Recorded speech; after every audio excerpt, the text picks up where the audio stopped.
The orbital rings above Surinth shimmered like veins of silver light wrapped around a pale blue world. From the surface, they appeared delicate, like ribbons in the dawn, but every segment was the size of a continent. Beneath their constant hum, the planet's equatorial cities burned with a slow and angry glow, industrial fires fed by metal, steam, and resentment. Captain Raylan Marr stepped through the decontamination arch and squinted against the white glare of the port atrium. His boots, streaked with red Cerinthian soil, clicked on the crystal flooring. Around him, hundreds of bodies surged and muttered, traders, miners, mercenaries, and diplomats, all clutching identity tags that shimmered faintly under the scanners. Above, banners of the Celarian Compact fluttered from the ceiling, each one depicting a stylized sunburst over a circle of 7 stars. Raylan ignored them. He'd spent half his life fighting under that banner and had nothing to show for it but scar tissue and an uneasy pension. A voice called his name, a rough, smoke-worn voice that still carried authority. "Captain Marr, I'll be damned, they actually sent you." Raylan turned. Standing by a column of security drones was Commander Reth Vale, older than Raylan by a decade but twice as sharp-eyed. His uniform was immaculate, pressed to a degree that suggested an entire staff of machines tended to it. He extended a hand, his smile edged with irony. "Reth," Raylan said, shaking it. "Last I heard, you were stationed at the Rim Bastion." "I was, until they pulled me into this diplomatic farce." The older man's smile faltered. "You heard what happened at Neris Station?" Raylan's silence was answer enough. The Neris Accord had been the Compact's final attempt to maintain peace between humans and the Tho. It had ended with a detonation that cracked the station's central spindle and vented thousands into the void. No one had claimed responsibility, though everyone knew who had benefited. "Let me guess," Raylan said. "They're calling it an accident." "Officially," Reth replied. "Unofficially, every species in the Compact is sharpening its knives." The Council's desperate to keep the trade convoys moving before the fractures become wars. They walked through the atrium toward a secure transit platform where armored shuttles waited. Raylan glanced around. Half the faces in the crowd were human. The rest were a spectrum of alien physiologies, scaled, furred, and chitinous. Once, the Compact had been a symbol of cooperation. Now every species traveled with its own escorts, its own translators, its own grudges. "Why call me in?" Raylan asked. "I left the fleet years ago." "Because you know the Tho," Reth said. "You were stationed on Vihor Prime during the ceasefire period. You learned their protocols, their habits." Raylan laughed quietly. "You mean their lies?" Reth gave him a sidelong glance. "You might want to keep that tone quiet once we reach the capital. This time we're not fighting them, we're negotiating. Negotiating with the species that just sabotaged our peace station." "Exactly." The shuttle lifted through the docking tube and into the light. From orbit, Surinth looked peaceful, a marble of blue seas and red deserts, its ring system glinting like a crown. But Raylan's eyes were drawn to the shadowed bands along the equator, where mining platforms floated on pillars of smoke. There, humanity's hunger for resources was stripping the planet bare, and every rival faction watched with envy. Inside the shuttle, Reth briefed him. "Our assignment is to escort the delegation to the Council Citadel. The Council wants this summit to appear secure. They believe the presence of human veterans, decorated ones, will reassure both sides." Raylan stared at him. "You want me to babysit the same creatures that slaughtered my unit on Aryan Ridge?" Reth's tone softened. "I don't want you to. The Council does. You'll be compensated. Money doesn't unbury the dead." "Maybe not, but if this summit fails, we'll have more dead than we can count." Raylan said nothing. He looked out the viewport as they ascended through the atmospheric haze, watching the ring stations come into sharper focus, massive arcs of alloy and light, each one a monument to human ambition and hubris. The shuttle docked at the upper citadel, a sprawling complex of glass spires and fortified platforms. Here, the atmosphere was thin and dry. The halls were built to impress, vast, echoing, adorned with murals depicting the Compact's founding. Raylan could almost laugh at the irony of it all. The delegation arrived soon after. They emerged from a silver transport that hissed like a living thing as its doors unfolded. Their leader, High Speaker Thress Valek, moved with the grace of a predator. Her skin shimmered like dark glass beneath the chamber's light, and the ridges along her arms pulsed faintly in rhythm with her breath. "Captain Ma," Reth murmured, "you're our human liaison. Try not to offend her." "I'll try," Raylan muttered, "but no promises." Valek inclined her head. "So this is the human warrior chosen to represent your species. Interesting." Raylan bowed slightly, his expression neutral. The council thought it wise to assign someone with experience in real conflict. Her eyes gleamed, their pupils vertical and gold. "Conflict teaches truth, does it not? That is something our two peoples share." Raylan smiled thinly. "Truth is relative, High Speaker. Depends on which side of the blast you're standing." The translator drone hesitated, its tone flickering between politeness and alarm as it processed his words. Valek let the silence stretch, then laughed softly. "Perhaps you and I will understand each other better than the diplomats." Reth shot Raylan a warning look, but the Thus seemed amused. Together, they entered the Grand Council chamber. The hall's ceiling rose high above them, supported by beams of crystal alloy that refracted the artificial sunlight into 1,000 shifting colors.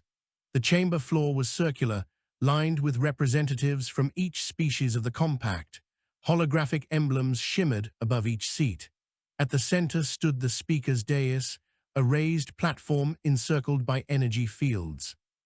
As the delegates took their positions, Raylan stood behind Reth, his hand resting lightly near the holster of his sidearm.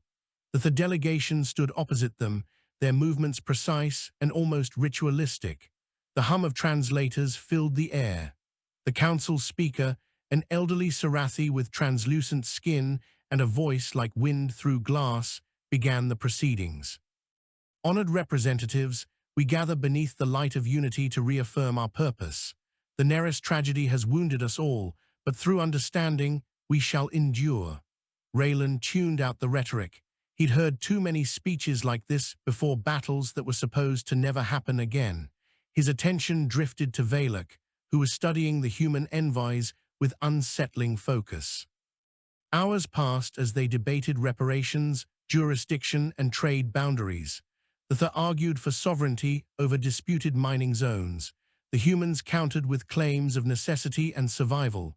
The Sarathi and Vidim tried to mediate, but old grudges kept surfacing. Then, without warning, the chamber lights dimmed.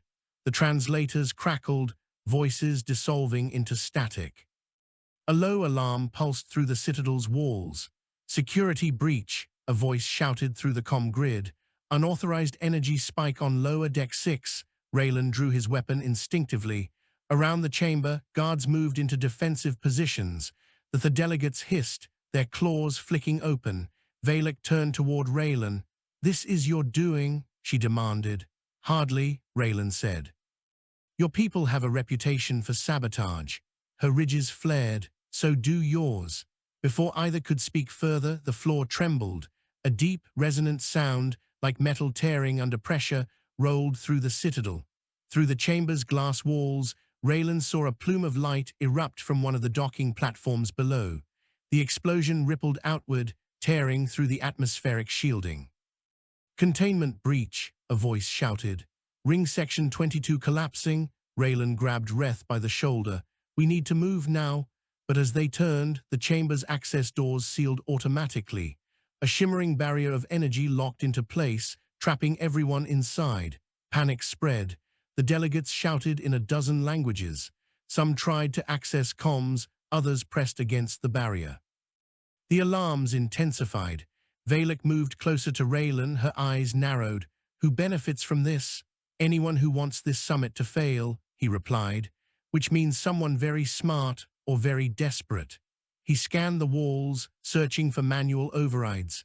Reth was already coordinating with the Citadel's security systems, barking into his wrist comm. "The blast came from the third transport bay," Reth said grimly. Valek's head snapped toward him. "Impossible. My ship's guards are loyal." Raylan didn't answer. He stepped toward the observation window, peering out at the debris spiraling away from the ring. Among the wreckage floated twisted hull fragments bearing human insignia. "Not just your ship," he murmured. "Ours too." Then the secondary alarm began, a deeper, more ominous tone. A projection shimmered in the air, displaying the Citadel's internal structure. Red zones spread like infection through the lower decks. "Containment loss in the fusion conduits," Reth said. "If they go, the entire ring will." He never finished the sentence. The chamber shook violently.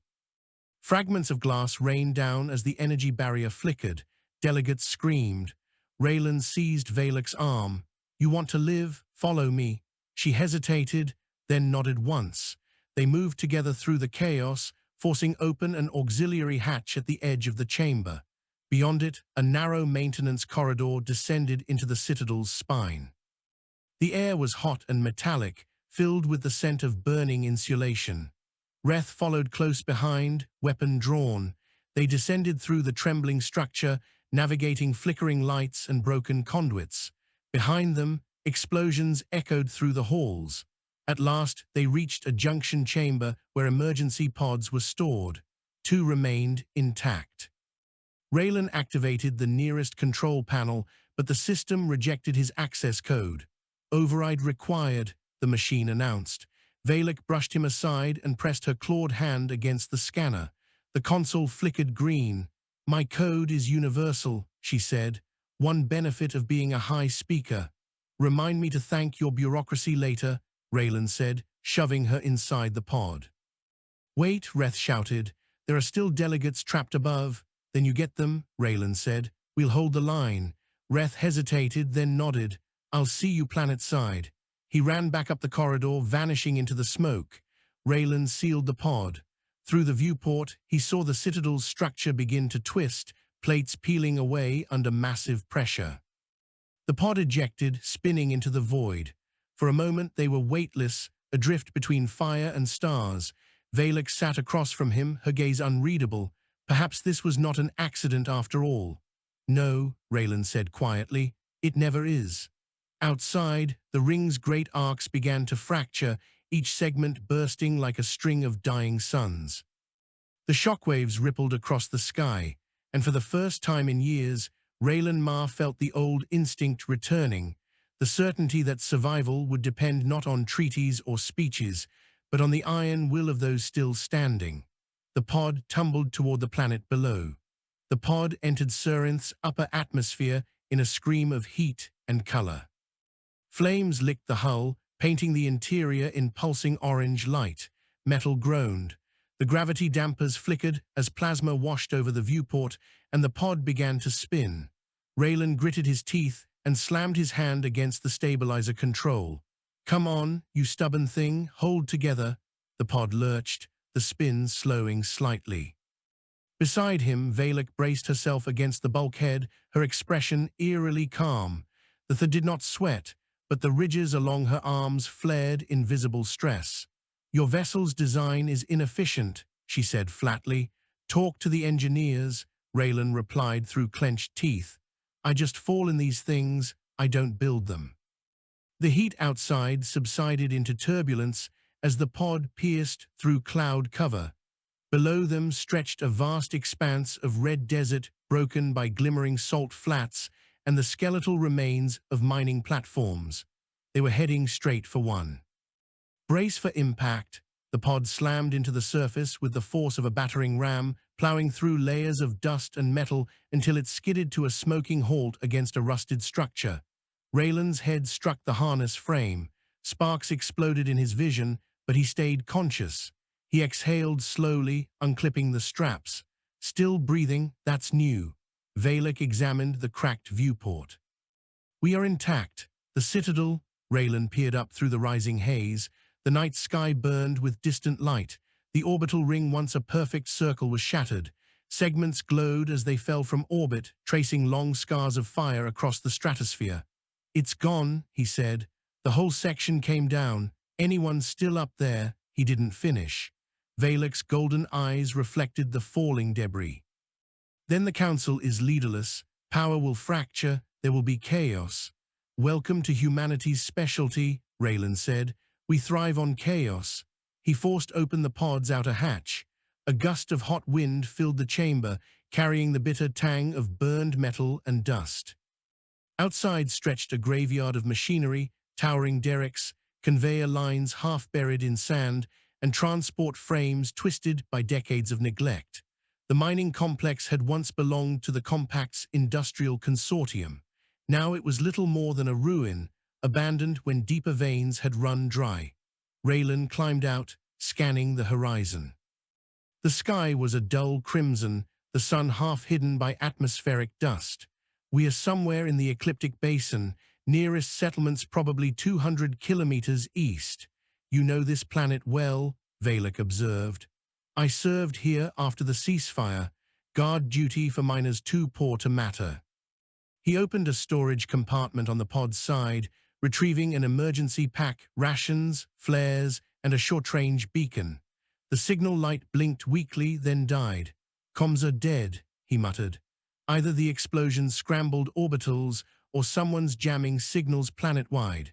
Valek crouched beside a shattered fuel cell, running her claw along its edge. The blast at the Citadel was deliberate. The patterns of energy interference, the choice of location, all precise. This was not terrorism, it was an execution. Raylan studied her. "You think someone wanted to wipe out the entire council?" "Someone did," she said, "and succeeded." For a moment, the only sound was the whistling wind over metal husks. Then Raylan slung the pack over his shoulder. "If that's true, then whoever did it won't want survivors. We move." They walked through the ruins. The air shimmered with heat. Distant thunder rolled, fragments from orbit punching through the atmosphere. Occasionally, a shadow crossed the sun where a larger wreckage burned during descent. Raylan moved with practiced caution, scanning the terrain. Valek followed, her movements fluid and silent. Every so often, she would pause, tilt her head, and listen, not with ears, but with the vibration-sensitive ridges that ran along her neck. "You're tracking something," Raylan said. "There are engines nearby," she murmured. "Low-frequency hum, possibly ground vehicles. Compact rescue team, or assassins." They took cover behind a derelict transport frame. A minute later, shapes emerged from the haze, 6 armored crawlers bearing no insignia. They were old but functional, their hulls coated with desert grime. Figures in dark exosuits walked alongside them, weapons slung low. Raylan zoomed in with his visor's optical lens. The suits were human make, but heavily modified, no identification lights, no compact markings. "Not council troops," he whispered. "Mercenaries maybe, or worse." Valek crouched beside him. "Their movements are disciplined, not scavengers. Whoever they are, they expected survivors." As the crawlers rolled past, one of the figures paused, scanning the wreckage. A handheld sensor beeped softly. The merc raised a hand, signaling the others. "Damn," Raylan muttered. "They're picking up the pod's heat signature." "Options?" Valek asked. Raylan glanced at the twisted remains of a nearby conveyor. "Run, hide, or fight. Pick one." Valek's eyes glinted. "I prefer the third." "Of course you do." He drew his sidearm and checked the charge. The weapon hummed faintly, low on energy but still deadly at close range. Valek extended her claws, the edges glowing faintly with a bioelectric pulse. When the first merc reached the pod, Raylan moved. He fired twice, precise shots that struck the sensor carrier in the chest. The man fell without a sound. Before the others could react, Valek leapt from the shadows, landing among them in a blur of motion. Her claws tore through armor as if it were cloth. Sparks and blood flew. The mercenaries scattered, returning fire. Raylan ducked behind cover, his weapon barking in steady rhythm.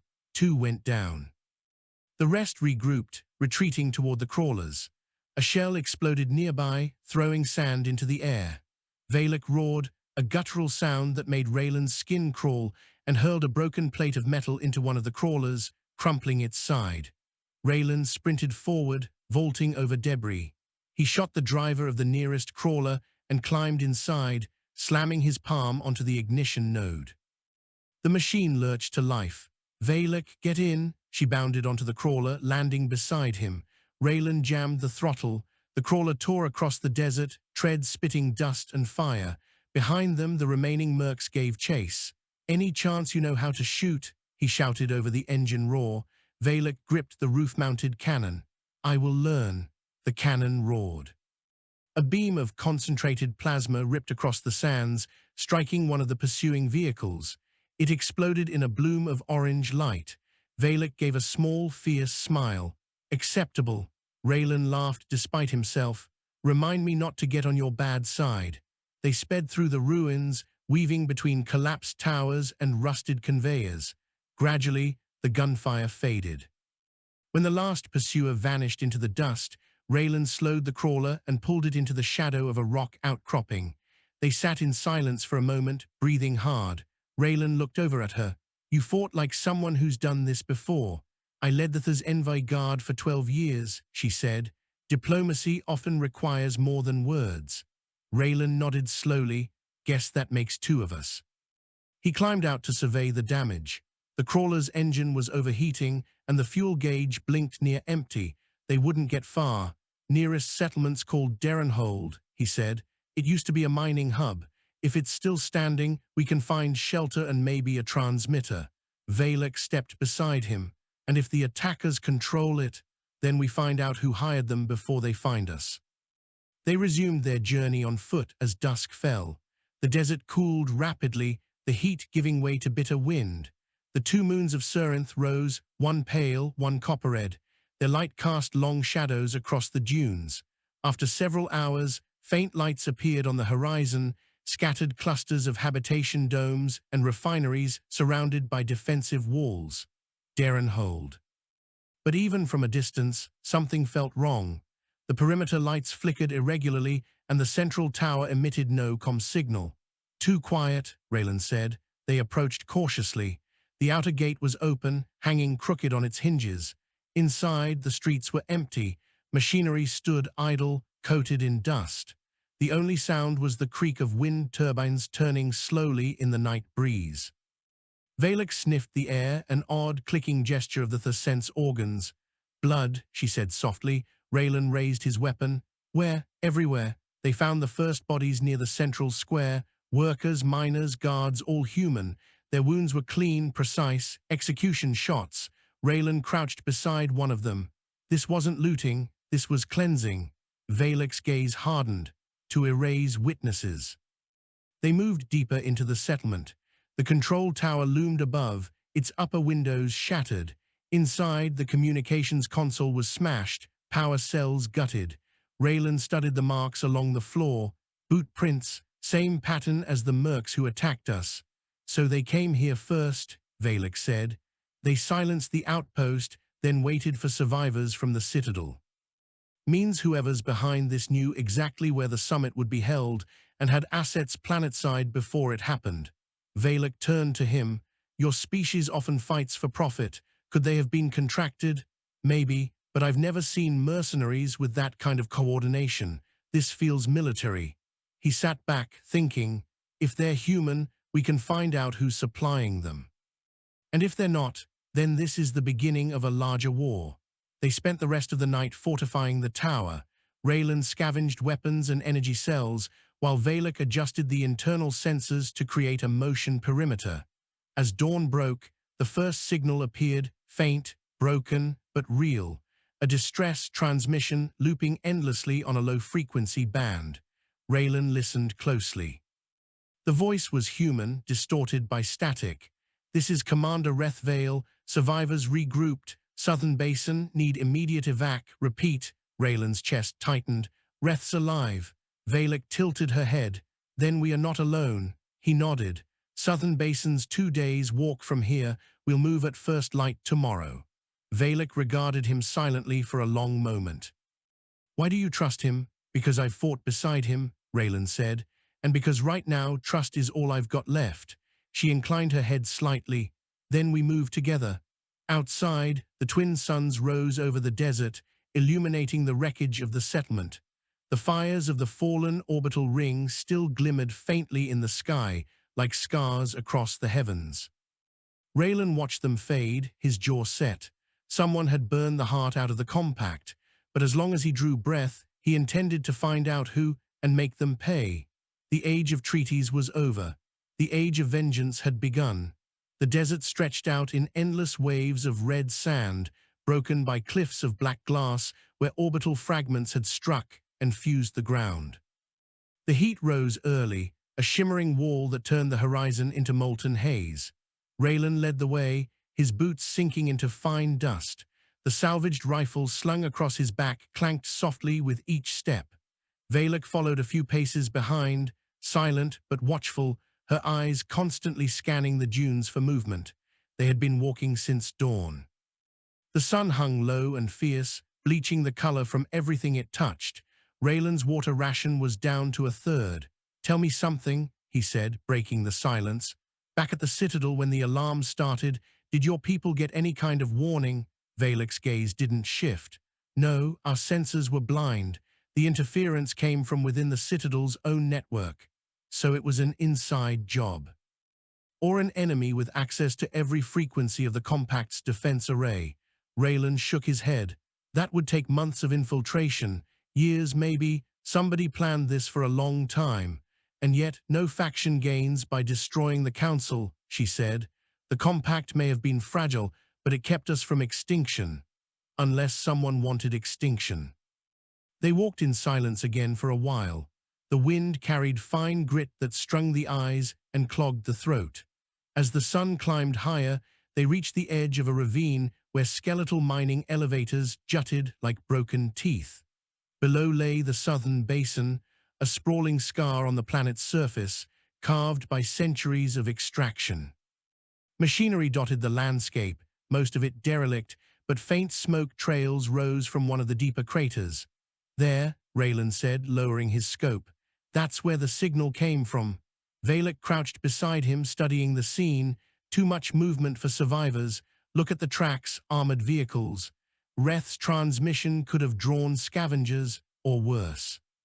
They descended into the basin cautiously, keeping to the shadows of rock formations. The air grew thicker, the scent of ozone and scorched minerals heavy. As they neared the crater rim, Raylan signaled for silence. They crawled forward until they could peer over the edge. Below lay a makeshift camp surrounded by barricades of broken machinery. Smoke rose from a small fire pit. Figures moved between the shadows, half a dozen humans, armored but weary. Raylan exhaled. "It's them." He stood and raised his hands. "Commander Vale, it's Raylan."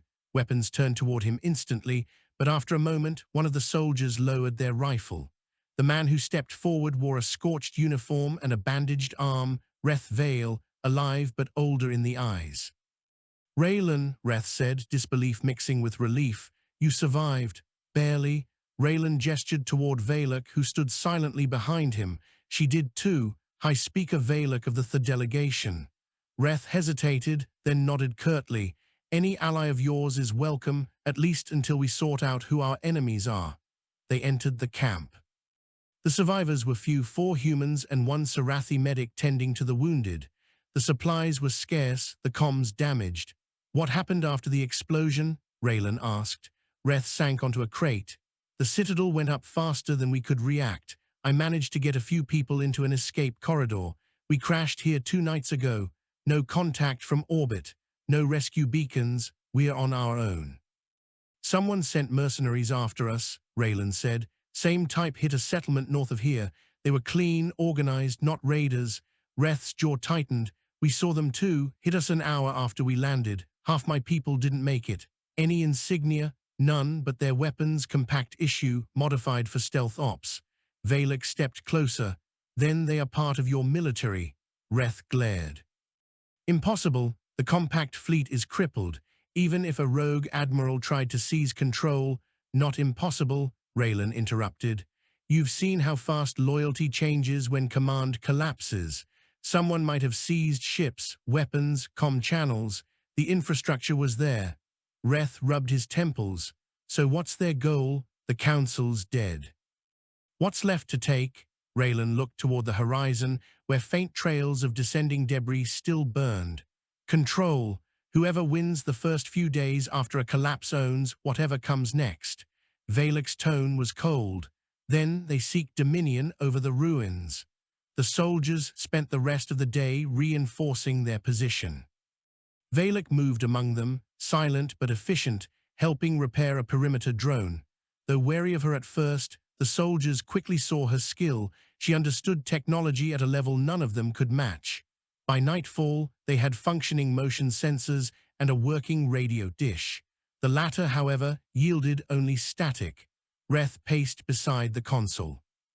There's a repeating code embedded in the static. Sounds like a pulse beacon, but it's on a scrambled frequency. Raylan listened. The sound was faint, rhythmic, 3 short bursts, one long, repeating. That's military encryption, he said. Old fleet standard. Someone's broadcasting a rally point. Or baiting survivors, Reth said. Either way, we can't stay here, Raylan replied. This camp's exposed. If the mercs find us again, we won't hold. Reth nodded reluctantly. Then we move at dawn. They set out before sunrise, traveling south through the basin's ravines. The ground here was littered with metallic dust and fossilized roots from long-dead forests. Strange, phosphorescent lichens clung to the rock, casting a ghostly glow. Raylan led the group, while Valak scouted ahead, her movements uncanny in the dim light. Reth and the remaining soldiers carried the supplies, each of them exhausted but determined. By midday, they reached a plateau overlooking the basin's southern edge. From there, they could see what had once been a compact garrison. Now it was a fortress of fire and metal. Dozens of vehicles formed a perimeter around the base, and ships, human ships, were parked in neat lines. Above them, banners fluttered, black, marked with a simple emblem, a gear enclosing a burning sun. Reth exhaled sharply. That's the mark of the Ferran Directorate. I thought they were wiped out years ago. They were, Raylan said, or so the council claimed. The Ferran Directorate had been a rogue faction of human industrialists and officers who believed the compact weakened humanity's destiny. They had fought a brief, brutal civil war before vanishing into deep space. Valak's expression darkened. So this is your kind's rebellion reborn. Raylan nodded grimly. Looks that way, and they've been waiting for the compact to fall. They watched as workers, human and machine, moved around the base. New fortifications were being built, new weapons assembled. It was a war factory rising from the desert. They're consolidating, Reth said, gathering survivors, materials, ships. They're preparing for expansion. Raylan's gaze hardened, which means the next phase starts soon. Then we strike now, one of the soldiers said. We hit their fuel depot before they finish refitting those ships. Raylan shook his head. We're 7 people with half a clip each. We're not striking anything. Then what? Reth asked. We get proof, Raylan said. Evidence of who's running this. We leak it to whoever's left in orbit. Military, civilian, doesn't matter. If the Directorate's back, people will resist. They just need to know what they're fighting. Valak nodded slowly. You would risk your life for truth? Raylan looked at her. It's not truth I care about. It's revenge. They waited until nightfall. The desert chilled rapidly, and the base lights cut through the darkness like spears. The group moved in pairs, slipping between ridges and debris until they reached the outer wall. Valak disabled a sensor grid with a precise flick of her clawed hand. Simple encryption, she murmured. Your engineers remain predictable. Inside, the base buzzed with quiet efficiency. Men and women in black armor moved with purpose, carrying crates and power cells. At the center stood a command dome built from scavenged citadel alloy. Raylan motioned to the others. Stay low. We are heading for that dome. They crossed the yard, avoiding patrols. The air smelled of oil and scorched circuits. Inside the dome, holographic projectors glowed, maps, schematics, transmissions. At the console stood a man in a long coat, his hair silver, his bearing unmistakably military. Raylan froze. He knew that face. Admiral Corrin Hale. Once a hero of the Rim Wars, later court-martialed for insubordination and vanishing after his exile. Hale's voice was calm, almost reverent as he addressed his officers. The Compact's corpse still twitches, but soon it will lie still. Humanity will rise unbound. The alien yoke is broken, and we will forge our own empire from its remains. Valak's claws flexed. He speaks like a god. More like a fanatic, Raylan whispered. They watched as Hale pointed to a holographic projection of the shattered ring above Surinth. Within 48 hours, our orbital foundries will activate. We will rebuild the fleet, not under the Compact, but under the Directorate. The Council's fall was our signal. Their deaths bought us freedom. Reth's hand trembled. He did it. He's the one who blew the Citadel. Raylan nodded grimly, and he's not finished. He pulled a data spike from his belt. We need his broadcast logs. If we can get them out, we can prove who's behind this. Valek connected the spike to a secondary terminal, her claws moving with inhuman precision. Transferring data, 40% complete. Footsteps echoed outside. Company, Raylan muttered. Valek's ridges flared, multiple, approaching fast. Raylan drew his rifle. Cancel the transfer. She shook her head. Too late, it's locked in progress. The door burst open. Guards poured in. Raylan fired first, cutting down two. Valek moved like lightning, slicing through armor, but more came, their weapons humming. Reth, get the others out, Raylan shouted. The soldiers retreated through the rear hatch, dragging the wounded. Raylan and Valek covered them, firing into the smoke until the rifle's charge ran dry. Valek slammed the console's final key. Transfer complete. Raylan yanked the spike free just as a stun blast caught him across the shoulder. He fell, gasping. Valek spun, taking down the last guard, but as she turned back, a shadow loomed behind her. Hale himself holding a plasma pistol steady. So the ghosts crawl out of the wreckage, he said. Captain Raylan Ma, I had wondered if you'd survived. Raylan forced himself up, pain burning through his arm. You murdered the Council. I liberated humanity, Hale said evenly. The Compact was a cage built by cowards and parasites. We've torn it down. Valek hissed, stepping between them. You killed thousands. Hale's eyes gleamed. Necessary losses, the Thaw would have enslaved us eventually. You breed deceit and conquest beneath your civility. Raylan's jaw clenched. You're no liberator. You're just another tyrant who thinks genocide is destiny. Hale raised his weapon. Destiny demands sacrifice. Before he could fire, Valek lunged. The shot went wide, searing the wall. Her claws slashed across Hale's chest, sending him crashing into a console. Sparks erupted. Raylan grabbed the data spike and hurled a smoke charge.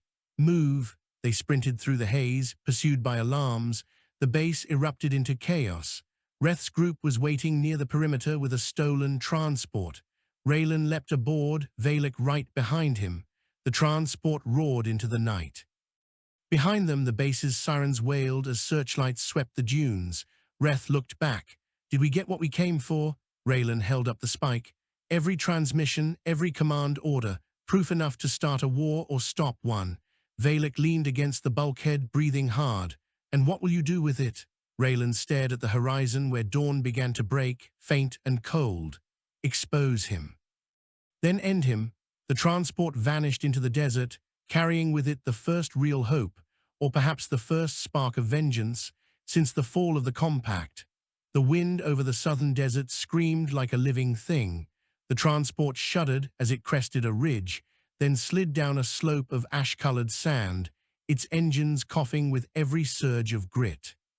Inside, the survivors huddled around the faint glow of a flickering console. Raylan sat opposite Valek, his injured shoulder bound in a rough sling. The data spike rested in his lap, a small, unremarkable piece of alloy that now contained the secret that had shattered the galaxy.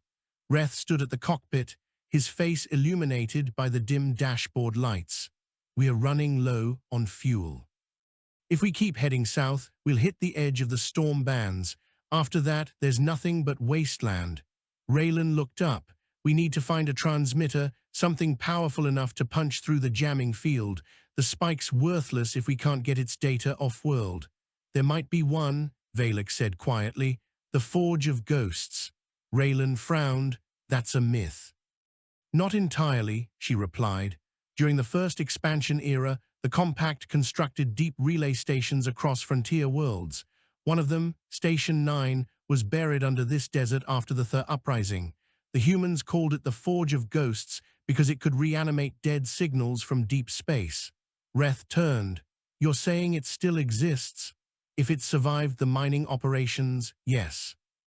Its location was sealed, but I have fragments of the old coordinate map stored in my translation module.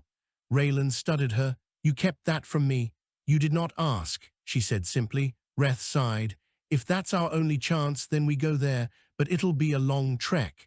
Then we move before the Directorate finds us again, Raylan said. They'll sweep every crater for survivors. By midday they had abandoned the transport, its fuel tanks dry. The desert stretched endlessly, dunes rolling like waves beneath the twin suns. They walked in silence, conserving breath. Valek moved at the front, following coordinates that glowed faintly on her wrist module. The others lagged behind, exhausted. Reth carried a portable scanner, watching for metal traces beneath the sand. Hours passed. The wind rose, carrying the low growl of an approaching storm. Shelter, Raylan called. They found refuge in the ruins of an old mining tunnel. The structure groaned in the wind, its steel ribs half buried and corroded. They lit a small fire, its smoke rising through cracks in the ceiling. One of the younger soldiers, nearer, stared at Raylan. Captain, what happens if we can't send the message? If the Directorate takes the whole system before anyone knows? Raylan looked into the flames. Then humanity becomes what it always feared, an empire built on ashes. Valek tilted her head. You speak as if your species has done this before. Raylan gave a humorless smile. Because we have. The difference is this time, there's no one left to stop us. She studied him, the firelight reflecting in her golden eyes. And you, what will you do if your kind prevails? Raylan poked at the fire with a metal rod. Fight them, like I've fought everyone else who thought they owned the stars, even your own people, especially them. The storm hit just after nightfall. Sand howled against the tunnel walls, filling every crevice. The group huddled close, listening to the endless roar. Somewhere above, lightning crackled through the dust. Raylan tried to sleep but failed. Every time he closed his eyes, he saw the citadel exploding again, the blinding light, the shattering of the ring, the sudden silence. He remembered the look on Hale's face when he declared humanity liberated. Liberated from what? From unity? From conscience? When dawn came, the storm had passed. The world outside was transformed, dunes rearranged, old wrecks exposed like bones. Valek led them toward a jagged ridge where black rock pierced the sand. According to the coordinates, the forge lies beneath that ridge. As they approached, Reth's scanner began to hum. Metallic readings, deep maybe 200 meters down. They found a half-collapsed shaft leading into darkness. Faded warning signs still clung to the edges. Restricted access, Station 9. Raylan peered inside. Looks like we found our ghost. They descended cautiously, their headlamps cutting narrow cones of light. The air was stale, thick with the scent of oxidized metal. At the bottom lay a vast cavern filled with ancient machinery. Massive relay towers rose from the floor, their cables vanishing into the rock above. By the stars, Reth whispered, it's still intact. Valek ran her clawed hand along one of the consoles. Power cells are dormant, but not dead. The built their systems to endure. Raylan smirked. You're welcome for the human modifications. We made sure they'd last. Together, they began reactivating the systems. Reth found a fusion node buried beneath layers of dust and rerouted power. One by one, the relay towers flickered to life, their lights glowing a cold, pale blue. When the main console hummed, Raylan inserted the data spike. Lines of code cascaded across the display. There, Reth said, we're in. We just need to upload the file and find a clear transmission path. The console beeped. Signal band detected, encryption required. Valek leaned forward. I can break the barrier. Give me a moment. She pressed her hands to the interface. The ridges along her arms glowed as she interfaced directly, her bioelectric patterns syncing with the machine. After a tense minute, the console chimed. Access granted. Raylan grinned. You're full of surprises. I am she said simply. The transmission began, a stream of encoded bursts aimed toward the upper orbitals, what remained of the compact network. But the moment the signal left the forge, alarms echoed through the cavern. Red lights pulsed across the walls. Reth cursed. We've been traced. Someone's monitoring deep band frequencies. Shut it down, Raylan asked. Valak shook her head. Too late, they already know. Above them, a distant rumble grew louder. The ground trembled, dust rained from the ceiling. Reth looked up, eyes wide. Incoming bombardment. Move, Raylan shouted. They sprinted through the tunnels as explosions shook the ridge. Beams of molten rock crashed down around them. The sound was deafening. Behind them, the forge's machinery screamed under the impact. They burst out onto the surface just as a column of fire erupted from the ridge. The explosion threw Raylan to the ground. He rolled, coughing, and saw the ridge collapsing inward, swallowing the forge of ghosts in a plume of dust and flame. Valak stumbled beside him, her arms scorched but functional. Transmission, Reth checked his scanner. Partial signal made it through. I think some of the data reached orbit before the strike. Raylan stood, staring at the crater. Then it's enough. The proof's out there now. Before he could finish, a shadow passed overhead, a dropship, black and angular, bearing the burning sun emblem of the Directorate. Down, Raylan shouted. They dove behind debris as the ship descended, kicking up a storm of sand. Its side doors opened, releasing a squad of soldiers in black armor. Raylan Ma, a voice boomed through loudspeakers. By order of the Directorate, you are charged with treason against humanity. Surrender, and you may yet serve the new dawn. Raylan rose slowly, gripping his rifle. You hear that? He muttered to Reth. They still think we'll kneel. Valak's claws flared. Let us show them otherwise. The battle that followed was short and brutal. The Directorate troops advanced in formation, plasma fire scorching the ground. Raylan fired from cover, each shot precise. Reth's soldiers fought with grim resolve, but they were outnumbered. Valak leapt among the attackers, moving faster than human sight. Her claws tore through armor. A blade of energy struck her side, but she didn't falter. Raylan saw the dropship's gun turret rotating toward them. He grabbed a fallen launcher, aimed and fired. The missile streaked upward and hit the ship square in its belly. It exploded in a shower of molten fragments. When the smoke cleared, only silence remained. The last Directorate soldier fell, his armor smoking. Raylan lowered his weapon. His body shook with exhaustion. Reth walked up beside him, eyes on the burning wreck. They'll send more. I know, Raylan said, but now they know we're not done yet. Valak limped toward them, her side wound bleeding faintly blue. Raylan moved to support her, but she waved him off. I am functional. He looked at her with reluctant admiration. You're tougher than half my unit ever was. I was bred for endurance, she said.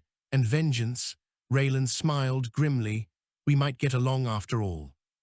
They gathered what supplies they could from the battlefield. The sky was darkening again, this time not from clouds, but from ash drifting in the upper atmosphere. Look, Reth said, pointing upward. High above, faint flashes of light danced between the stars, ships exchanging fire. The Directorate had already taken the war to orbit. Raylan clenched his fists. Then we need to reach someone who's still fighting. There has to be a fleet fragment, a resistance cell, something. Valak's ridges pulsed faintly. If the Th survived the Citadel's destruction, they will retaliate, and they will not distinguish between your Directorate and your civilians. Raylan looked at her. Then we'd better give them a reason to. He turned to Reth. Any functional transmitters left nearby? Reth consulted his scanner. One maybe, an old defense relay to the west, compact-era orbital uplink.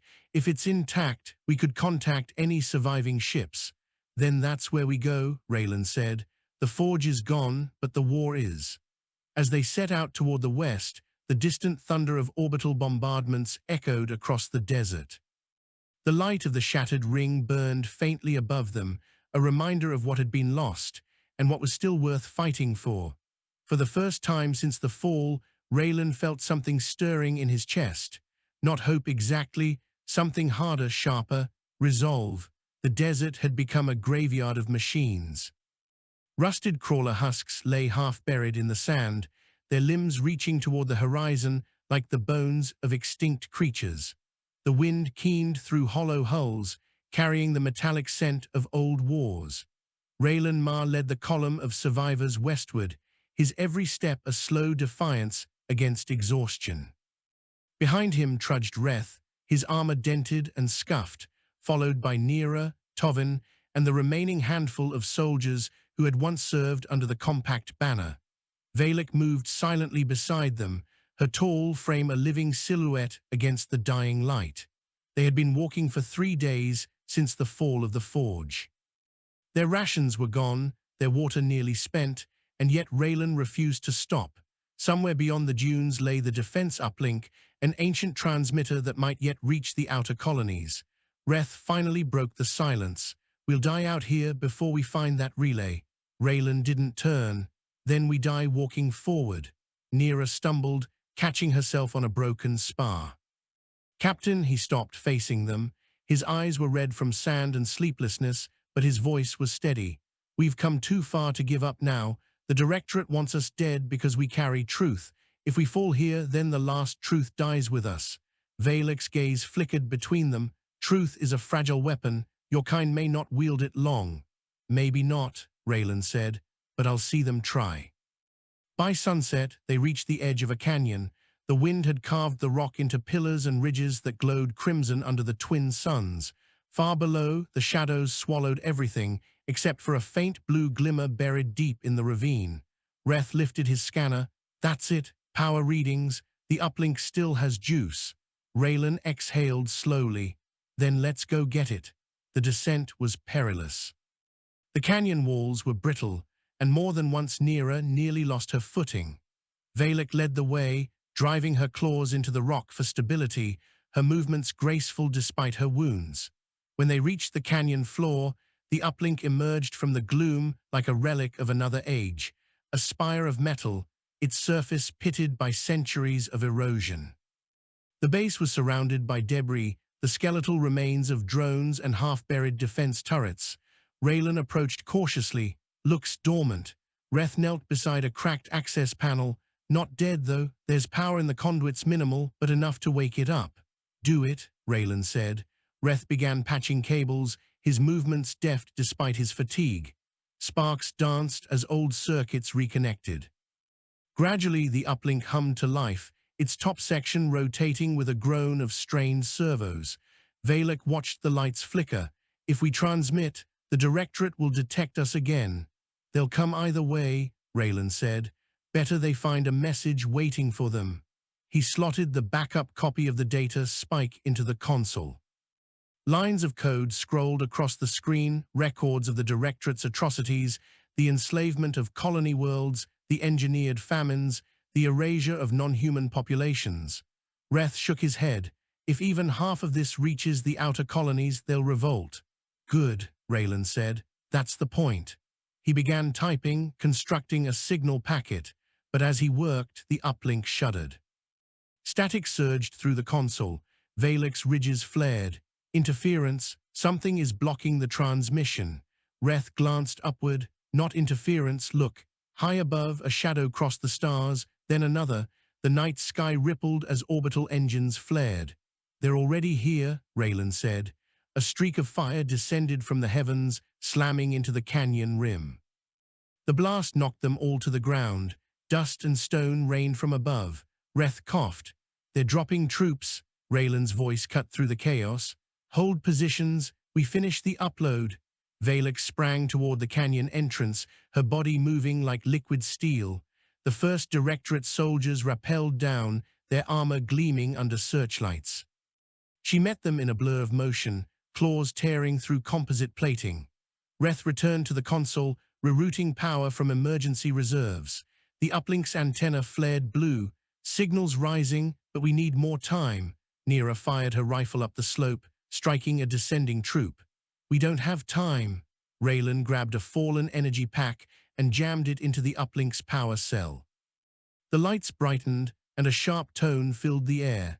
"Transmission engaged," Reth shouted. "It's pushing through the jamming."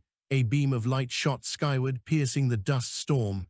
Raylan turned just in time to see Valak thrown backward, her armor scorched by plasma fire. He ran to her, dragging her behind a rock. "Still functional?" he asked. She bared her teeth in what might have been a smile. "Mostly." He raised his rifle, firing until the barrel glowed. One by one, the Directorate soldiers fell, but more descended, their lines snaking down from hovering ships. "Reth," Raylan shouted, "tell me it's through." "Almost." Then the console sparked violently and Reth was thrown back. The power conduits burst, flames licking across the metal. Raylan cursed, rushing to the terminal. The transmission meter flickered, 85% complete. He slammed his hand against the interface. "Come on, you stubborn machine work," a voice crackled through the uplink speakers. A woman's voice, distorted but clear. "Unidentified station. Repeat, identify yourself. This is Captain Marin of the Free Convoy. We read your distress burst. Do you copy?" Raylan froze. "This is Captain Raylan Marr of the Compact Resistance. We have data critical to the survival of free colonies. Please confirm receipt." "Signal unstable," Marin's voice replied. "We are catching fragments. Can you transmit again?" "Negative. Hostiles inbound. Take whatever you have and spread it. Make sure they know what the Directorate has done." Static swallowed the channel, but a final burst broke through. "Understood. You're not alone, Captain. Hold fast." Then the sky fell. A blast tore the canyon open. The uplink shattered, its spire collapsing in a storm of debris. Raylan felt the ground split beneath him. He fell, tumbling through darkness. When he came to, everything was quiet except the distant groan of fire. His body ached and his ears rang. He looked around. Reth was pinned under a slab of rock, barely conscious. Valek was kneeling nearby, one arm hanging uselessly but alive. Neera was gone. Raylan crawled to Reth's side. "Hey, stay with me." Reth's eyes fluttered open. Did it go through?" "Some of it," Raylan said softly. "Enough." Reth managed a faint smile before his head fell back. The rise and fall of his chest slowed, then stopped. Raylan bowed his head. "You did your part, soldier." Valek's voice was low. "He was loyal to you, even when he doubted your cause." "He didn't follow me," Raylan said. "He followed what he thought humanity could still be." He rose, gripping his weapon, "And I won't waste that faith." Overhead, Directorate dropships circled the canyon, searchlights sweeping across the wreckage. Valek limped beside him. "They will not stop until every trace of us is gone. Then we make them remember," he said. "Every world they take, every lie they spread, I'll be there to tear it down." She regarded him for a moment, then nodded. "Perhaps your species is not entirely hopeless." The wind picked up, carrying ash and sand into the air. Raylan looked to the shattered sky, where the remnants of the orbital ring glowed faintly above the clouds. "Hope's just another word for unfinished work," he murmured. Together, they disappeared into the storm. Days passed. The Directorate combed the canyons, but found no bodies. Rumors spread through the occupied colonies, whispers of a ghost transmission that revealed the truth about the Directorate's crimes. On the frontier worlds, resistance banners began to rise. Outlaws, miners, and exiles armed themselves with scavenged weapons. They spoke a single name, Raylan Marr. In secret channels, rebel leaders debated whether the story was real or myth. Some said he was dead. Others said he had become something else, a phantom of war, striking where the Directorate least expected. But in a derelict station orbiting a dead moon, a man and a woman watched the uprising unfold on an old display. Valek's eyes glowed faintly in the dim light. "You have become the symbol you despised." Raylan leaned against the bulkhead. "I never asked to be a symbol." "None ever do," she said, "but symbols are what keep the living moving." He glanced at her. "And what about you? You could have left, found your own kind." "I did," she said. "You just refuse to admit that I am one of them." He almost smiled. "You know, that's the first thing you've said that sounds human. Do not insult me." They sat in silence for a while, watching the faint lights of distant battles flare across the void. Raylan finally spoke. "The Directorate won't stop, not until they own every system in the chain." Valek nodded. "Then we keep striking, one world at a time." He looked out the viewport at the broken sky beyond. "Then let's get to work." The starless edge of the frontier was a place forgotten even by maps. It was where the oldest derelicts drifted, where the light of civilization died and the dark of possibility began. It was here, beyond the known lanes of commerce and conquest, that Raylan Marr found his war again. Months had passed, since the fall of the Forge. In that time, the Directorate had swept across the inner systems like a fever, crushing worlds, rewriting history, and branding every whisper of resistance as heresy. Yet the whispers spread faster than they could silence them. On a hollowed asteroid called Eburn Station, Raylan and Valek had turned ghost stories into weapons. The corridors of the station hummed with activity now. Human outlaws, exiled compact engineers, and even a few deserters from Directorate garrisons filled its makeshift hangars. Every hull was a scavenged ruin, every weapon an improvised creation. But for the first time since the fall, there was purpose in their eyes. Raylan stood over a holographic table that displayed the next target, an orbital foundry above the colony of Vera. The foundry produced the armored carriers that enforced Directorate law across the frontier. Destroying it would cripple their expansion for months. Valek approached silently, her presence as fluid and sharp as ever. "You have a plan," she said. "I have a chance," Raylan replied.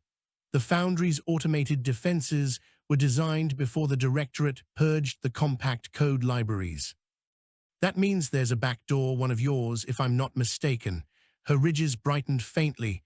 "The encryption lattice, you believe I can open it? I know you can." She regarded him for a long moment. "And if I do, what then? Another battle, another victory, another story for your rebels to tell?" Raylan looked up. "No, this isn't about stories anymore. This is about ending the Directorate before it becomes the only truth left." Valek's gaze softened, almost imperceptibly. "You are learning." The operation began at the edge of the Veran system. Their small flotilla emerged from the shadow of a frozen moon, engines barely warm to avoid detection. Raylan's command vessel, the Far Beacon, was a refitted cargo hauler with more scars than armor.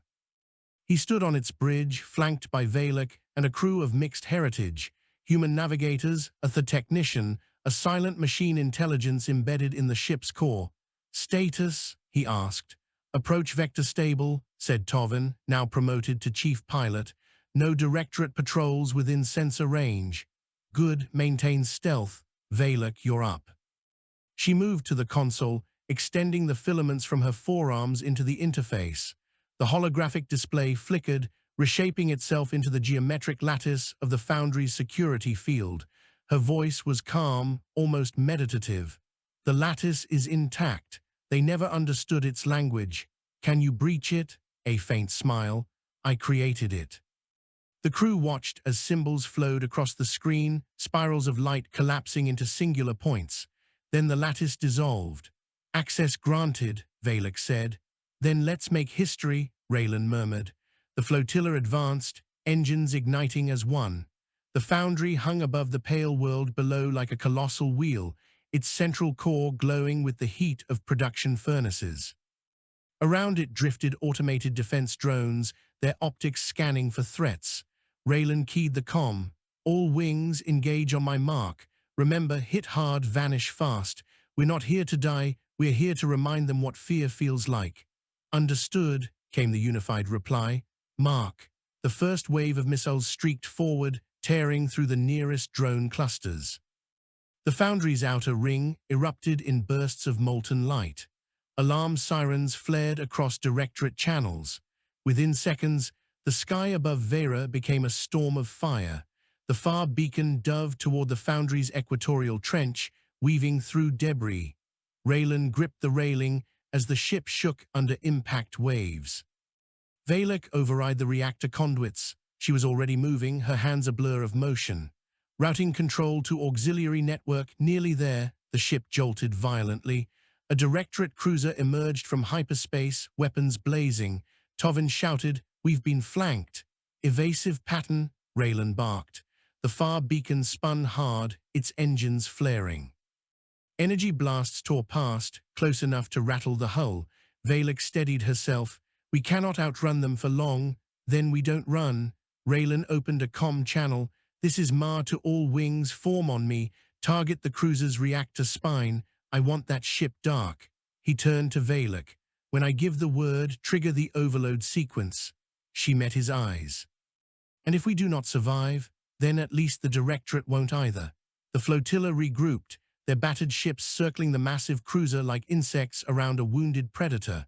Torpedoes flared from every angle, slamming into the cruiser's hull. On board, Raylan watched the reactor readouts climb. Now Valak. She plunged her filaments deep into the control matrix. Overload initiated. The foundry's core flared bright as a sun. The shockwave hit a heartbeat later. The far beacon tumbled violently, alarms wailing. The bridge lights went dark, replaced by the pulsing red of emergency power. When the glare faded, half the foundry was gone. The Directorate cruiser drifted, its engines dead, hull aflame. Cheers erupted across the comms, but Raylan didn't share them. He was staring at the debris field, searching for any sign of surviving Directorate vessels. There were none, only silence and the slow turning of the ruined foundry above the burning world. Valak withdrew her filaments, her breath slow and measured. "It is done," Raylan nodded. "For now." Days later, the far beacon limped back to Eburn Station. The flotilla had lost a third of its ships, but the blow they dealt echoed across the frontier. Colonies that had remained silent began to rise. Directorate fleets were forced to divert resources from expansion to defense. Raylan watched the reports scroll across the screen. For the first time in months, he allowed himself a small measure of satisfaction. Valak entered the command chamber. "The uprising spreads faster than we anticipated.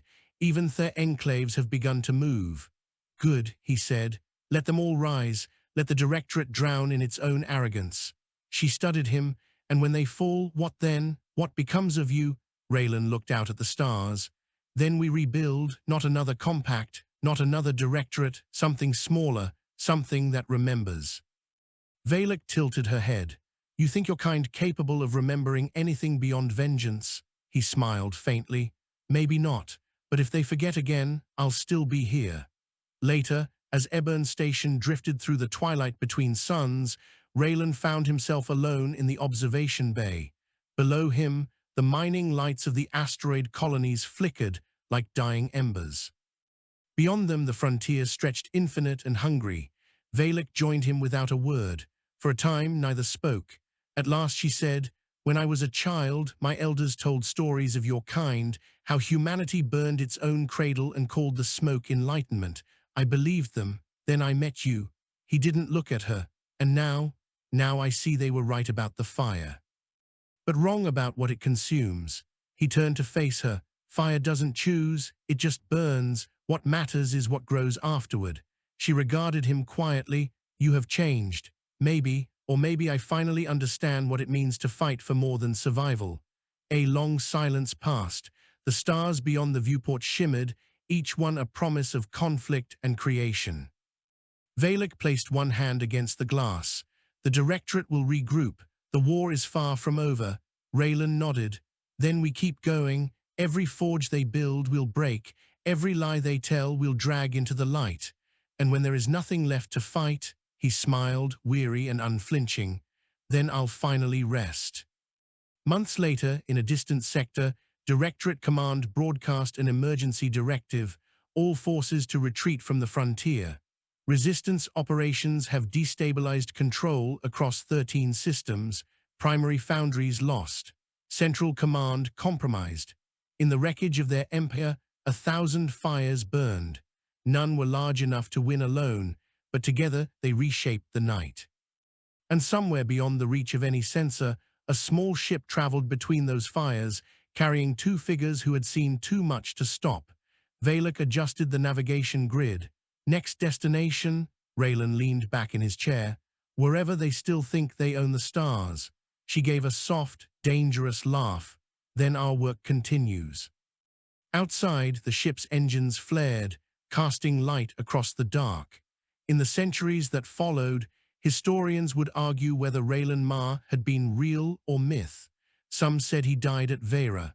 Others claimed he became the first to bridge the divide between human and the. But every world that rose from the Directorate's ashes carried one unbroken belief: that the stars belonged to no one and to everyone willing to fight for them. And on those worlds, children grew up telling stories of a man who walked through the wreckage of empires with a sword of fire and a companion made of light. They said he never stopped walking.